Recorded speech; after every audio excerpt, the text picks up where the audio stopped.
What is a pip? Pips are what we're in this for. We trade to accumulate the pips. Simply put, PIP or PIP is an acronym that stands for percentage in point.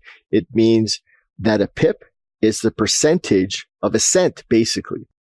But let's really get into this. You're going to understand what a pip is like no other trader. First, we're going to look at the standard price quote. An example of a price for the euro US dollar is 1.34567.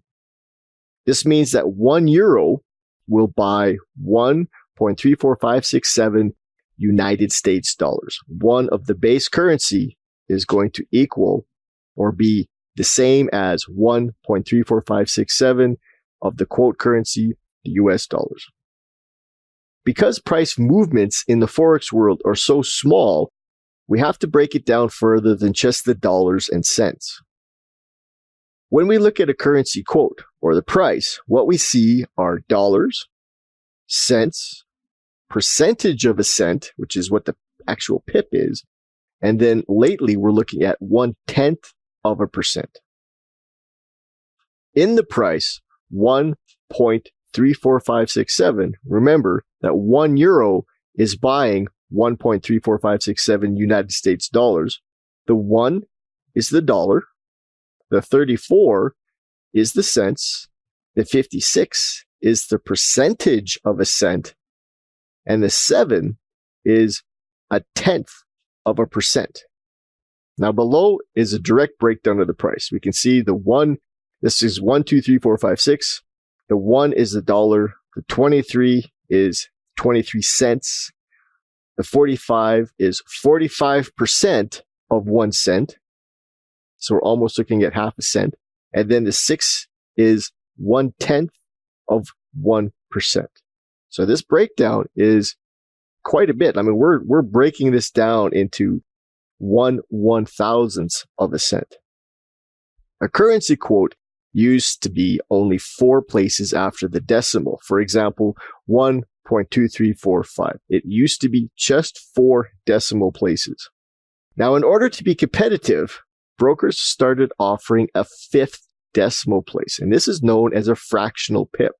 The term pip came about when there were only 4 decimal places in a price quote. So the actual single pip is the 4th decimal place.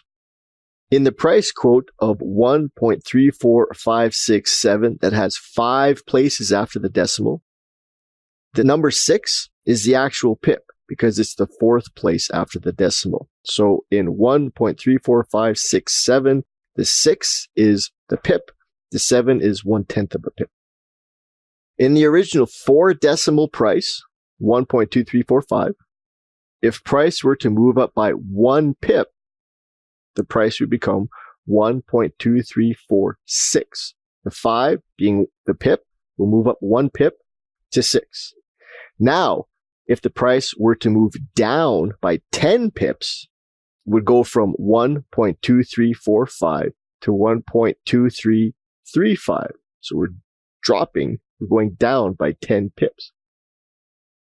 So with a 5th decimal place, I'm going to take a look at 1.23456. There's 5 places after the decimal.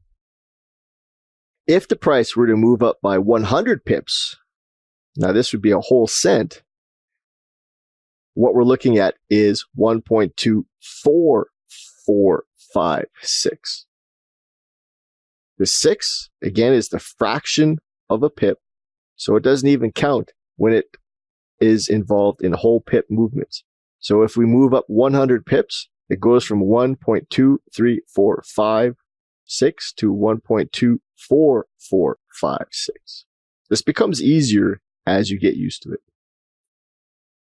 Now, every currency except for the Japanese yen has a dollar and then a cents to it. Now, the dollar can be broken down into cents.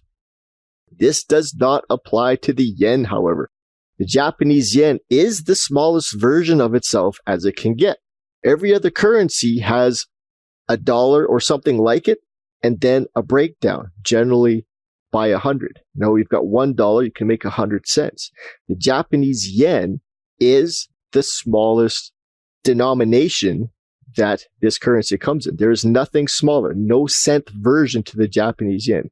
So with this being the case, you will find that in all the yen crosses, any pair that contains the Japanese yen, there will be 2 fewer decimal places.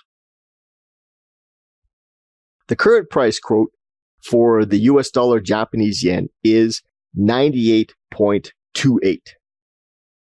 This means that one United States dollar, being the base currency, can buy 98.28 Japanese yen.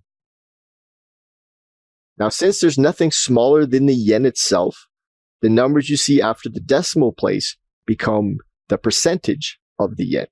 Remember, when you have 4 decimal places, you have the cents and then the percentage of a cent.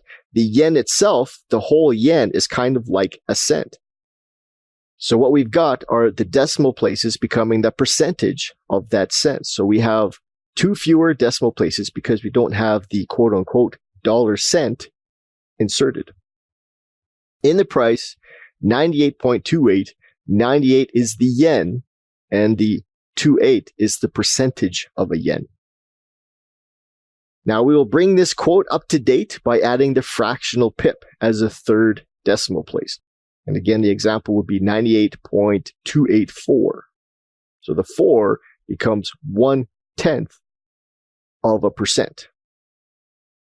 So again, in the price, 98.284, the 98 is the yen, the 28 is the percentage of a yen, and the 4 is the 10th of a percent. Now, if in the quote 98.284 moves up 1 pip, it will be 98.294.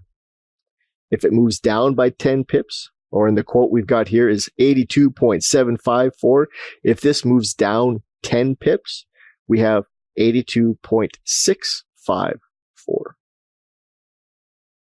Now, a pip is called a percentage in point and not a percentage in cent because not every currency has what's called cents. The US, the Canadian, the Australian, the New Zealand dollar, they all have cents, but there are British pounds, Swiss francs, Japanese yens, Eurozone euros, which do not have quote-unquote cents. Now, this is more just for interest's sake than anything else. Doesn't affect the whole pip process, but here are the other currencies' versions of a cent. Now, the dollar, of course, has the cent. The euro, its smaller unit is called the euro cent. The pound's smaller unit is the pence. The franc's smaller unit is the rappen. And the yen, it has no smaller unit. The yen is the smallest it can be broken down. So many have the cent, but then there are others that do not have the cent, the pence, the rappen, the euro cent, which is why it's a percentage in point and not a percentage in cents. I hope that makes sense. Thanks for watching.